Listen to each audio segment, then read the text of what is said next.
মোৰ ছাত্ৰ-ছাত্ৰীসকল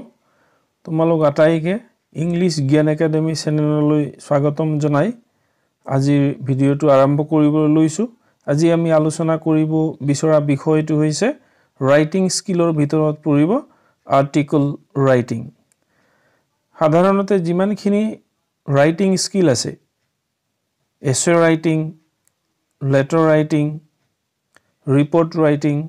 article writing, paragraph writing, precis writing হওক, এই গোটেইখিনি আচলতে কোনো এটা ক্লাছৰ ভিতৰত সীমাবদ্ধ হৈ থকা কথা নহয় বা বিষয়বস্তু নহয়। আমি প্যাৰাগ্ৰাফ ৰাইটিং, আৰ্টিকল ৰাইটিং, এইবোৰ যিমানখিনি ৰাইটিং স্কিলবিলাক আছে সেইবোৰ আমাক আজীৱন কামত অহা বা আমি ব্যৱহাৰ কৰিবলগীয়া বিষয়। সেইবোৰ ক্লাছ 10 ক্লাছ 11 ক্লাছ 12 বুলি কোনো কথা নাই। তথাপি আমাক যেহেতু প্ৰশ্নৰ আকৃতিত বিশেষকৈ ক্লাছ 11 পৰীক্ষাবিলাকত পাওঁ, 11 ফাইনেলত দি কুৱেশ্যন আহিব বুলি সিলেবাছত দিয়া আছে। গতিকে 11 কাৰণে এই বিষয়টো বেছি গুৰুত্বপূৰ্ণ হ'ব পৰীক্ষাৰ দৃষ্টিকোণেৰে আমি যদি চাওঁ। কিন্তু দৈনন্দিন ব্যৱহাৰৰ ক্ষেত্ৰত বা আমি এজন শিক্ষিত মানুহ হিচাপে আমি পৰিচয় দিবলৈ হলে আমাৰ ৰাইটিং স্কিল কিছু পৰিমাণে থাকিব। সেইটো যিয়ে ভাষাত নহওক, ইংলিছত হওক, অসমীয়াত হওক, হিন্দীত হওক, অন্য ভাষাবিলাকত হওক, আমাৰ ৰাইটিং স্কিল বুলি কোৱাৰ লগে লগে এইবোৰ কিছুমান বিষয় আমি জনাটো উচিত শিক্ষিত হিচাপে। গতিকে আজি আমি ক্লাছ 11 পৰীক্ষাত প্ৰয়োজন হোৱা বা 11 কোৰ্চত থকা বিষয় আৰ্টিকল ৰাইটিঙৰ বিষয়ে আলোচনা কৰিছো। আৰ্টিকল ৰাইটিং এইটো আমি প্ৰশ্ন যদি পাওঁ, প্ৰশ্নটো দেখাৰ লগে লগে আমাৰ মনত বহুত সমস্যা এটা আহি যায়। বা ৰাইটিং স্কিল যিকোনো বিষয়ৰ যদি ৰাইটিং স্কিলৰ বিষয়বোৰৰ ভিতৰৰ পৰা আহে, আমাৰ বহুত ঝামেলা হয় লিখিবৰ কাৰণে। কেনেকৈ লিখিম, কি কৰিম, নানানটা প্ৰশ্ন নোৱাৰো, বহুতেতো টাজেই নকৰে। এতিয়া আচলতে পৰীক্ষাত পৰীক্ষকসকল থাকে, নম্বৰ কেনেকৈ দিওঁ, নম্বৰ দিবৰ কাৰণে থাকে। কিন্তু কিছু নম্বৰ পাবলৈ হলেতো আমি লিখিব লাগিব। গতিকে আমি সদায় অকল আৰ্টিকল বুলি নহয়, যিকোনো বিষয়ত আমি এনেকুৱা এটা দুঃসাহসিক কাম কৰোঁ যে পোনে পোনে গৈ পৰীক্ষাত লিখি দিব বিচাৰো। তাৰ আগতে 2-3টা সেই বিষয়ত ধৰা আৰ্টিকলৰ 2-3টা আৰ্টিকল আমি পঢ়ি চাব লাগে। বিভিন্ন টপিকৰ ওপৰত লিখা আৰ্টিকলবিলাক আমি পঢ়িব লাগে। তেতিয়া ধাৰণা এটা হৈ যায় আৰু নিজেও 2-এটা লিখি ঘৰত প্ৰেক্টিচ কৰি যাব লাগে পৰীক্ষা দিবলৈ যোৱাৰ আগতে। আৰু আমি প্ৰশ্নত যিয়ে নাপাওঁ, কুৱেশ্যন যি ধৰণে নাপাওঁ, আমি সচৰাচৰ আৰ্টিকল এটা খুব ধুনীয়াকৈ লিখিবৰ কাৰণে সহজ কথা, এইটো সৰল কথা, খুব চিম্পলি কথাটো মনত থ'ব লাগে যে তাত যিটো বিষয় দিছে সেই বিষয়টোৱে হৈছে আৰ্টিকলটোৰ হেডিং। গতিকে আমি এটা আৰ্টিকলক মই ইয়াত তোমালোকক এটা ফৰ্মেট এটা দি দিছোঁ। ফৰ্মেট মতে আমি প্ৰস্তুতি চলাব লাগে। প্ৰথমে ফৰ্মেটটো চাই লৈছোঁ। প্ৰথমতে থাকিব হেডিং। হেডিংটো আমি পাৰিলে কেপিটেল লেটাৰত লিখিব লাগিব, নহ'লেও প্ৰত্যেকটো ৱৰ্ডৰ হেডিঙত ব্যৱহাৰ কৰা প্ৰতিটো ৱৰ্ডৰ প্ৰথম লেটাৰ বা আখৰখিনি কেপিটেলত থাকিব লাগিব। আৰু হেডিংটো অকণমান ডাঙৰ আখৰত লিখিব লাগিব। এইটো যথেষ্ট স্পষ্ট, ক্লিয়াৰ হ'ব লাগিব। গতিকে তেনেকৈ আমি হেডিংটো বনাব লাগিব। আৰু হেডিংটো থাকিব লাগিব আমি যিমানটো পেজ এটাৰ যিমানটো এৰিয়াত আমি লিখিম সেই এৰিয়াৰ একেবাৰে সোঁমাজত থাকিব লাগিব হেডিংটো। আৰু হেডিঙৰ ঠিক তলতেই সোঁমাজত থাকিব লাগিব বাইলাইন বুলি কোৱা হয়, অৰ্থাৎ ৰাইটাৰৰ নাম, যিজনে লিখিছে, বাই অমুক। কুৱেশ্যনত কেতিয়াবা দিয়া থাকে ইউ আৰ ধৰা ৰাজু, বা ইউ আৰ অনিতা, এনেকৈ দিয়া থাকিব নহয়। গতিকে বাই ৰাজু বা বাই অনিতা এনেকৈ আমি লিখিব লাগিব। কেতিয়াবা আমাৰ ডেজিগনেশ্যনটোও দিয়া থাকে, ধৰা you are Raju, general secretary of your school. তেতিয়াহ'লে আমি লিখিবলৈ বাই ৰাজু, জেনেৰেল ছেক্ৰেটাৰী, স্কুলৰ নাম যদি দিয়া আছে কুৱেশ্যনত সেইটোও লিখি দিম। গতিকে আমি নাম আৰু ডেজিগনেশ্যনটো যদি থাকে সেইটো আমি লিখিম আমাৰ হেডিঙৰ ঠিক তলত।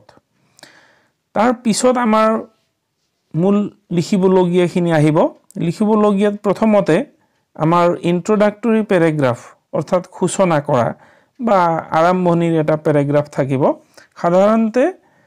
আমি ইন্ট্ৰোডাক্টৰী প্যাৰাগ্ৰাফটো যেটো বিষয়ৰ ওপৰত লিখিব দিছে সেই বিষয়টো আমি পৰিচয় কৰাই দিব লাগিব পঢ়ুৱৈসকলক তো পৰিচয় কৰাই দিবৰ বাবে সচৰাচৰ এইখিনি কোৱেশ্যনৰ এনসাৰ তাত খুমাব লাগিব what when who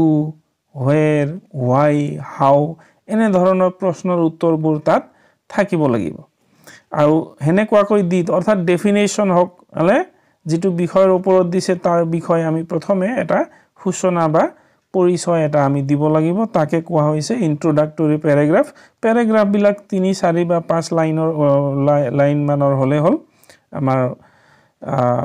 বহুত দীঘল হ'ব নালাগে যেহেতু নম্বৰো বহুত বেছি নাথাকে তো সেই ইন্ট্ৰোডাক্টৰী প্যাৰাগ্ৰাফটো লিখাৰ পাছত আহিব আমাৰ মূল যেটো বডি অফ দা আৰ্টিকল হলে বডি অফ দা আৰ্টিকলৰ ভিতৰত আৰ্টিকলত আমি কি লিখিম মূল অংশটো আৰ্টিকলৰ মূল অংশটো হেতু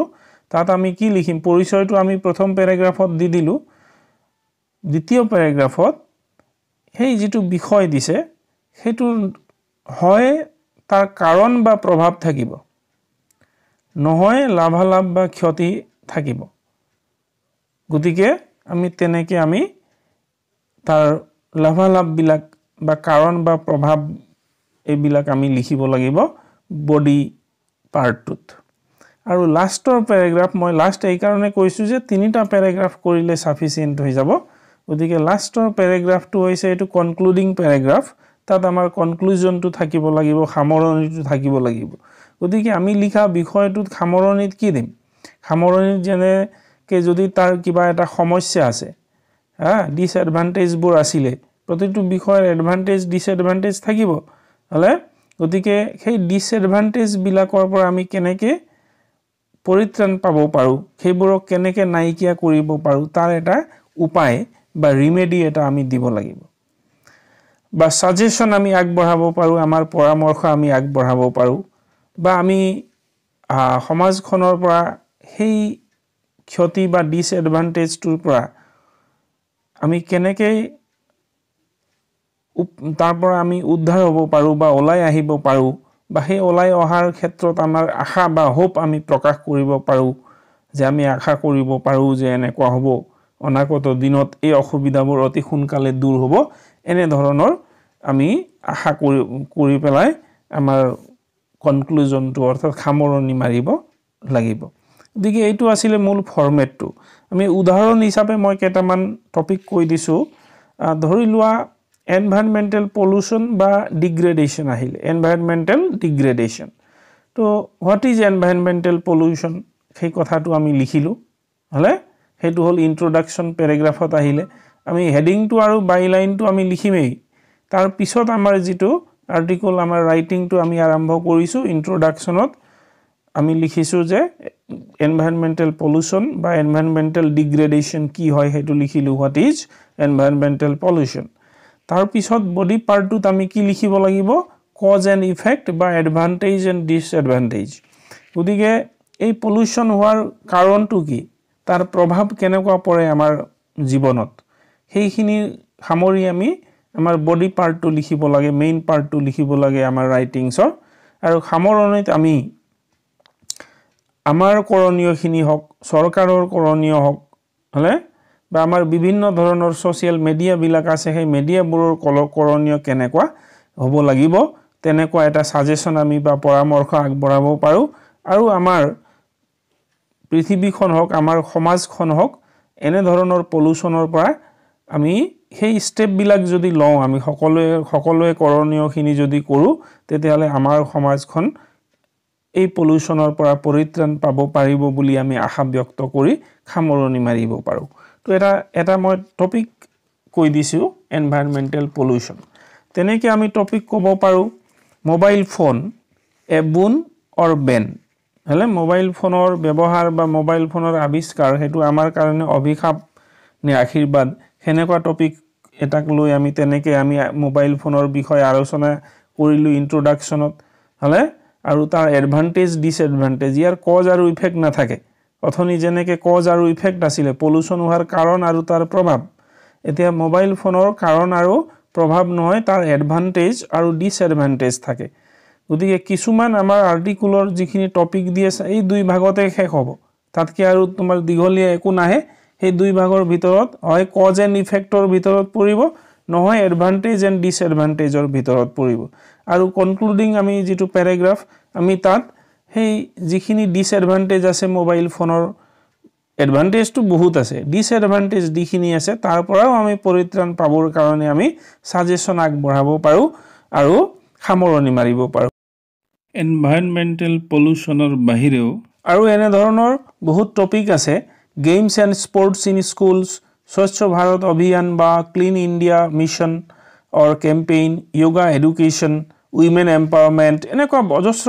বিষয় আছে আমি তেনেকুৱা কেইটামান বিষয় লৈ আমি প্ৰেক্টিস কৰিব লাগিব পৰীক্ষাত আমি পঢ়াটো আহিব বুলি কথা নাই কিন্তু প্ৰেক্টিস কৰিলে আমি অন্তত লিখিব বা আৰম্ভ কৰিবলৈ সাহস কৰিব পাৰো ওদিকে মই আশা কৰিছো তোমালোকক হেল্প কৰিব এইখিনি কথাই আৰু আমি ইয়াৰ পৰৱৰ্তী পৰ্যায়ত ময়ো চেষ্টা কৰিম তোমালোকক দুই এটা টপিকৰ ওপৰত এই যেটো ফৰমেট দিলু সেই ফৰমেটটোৰ আকৃতিৰে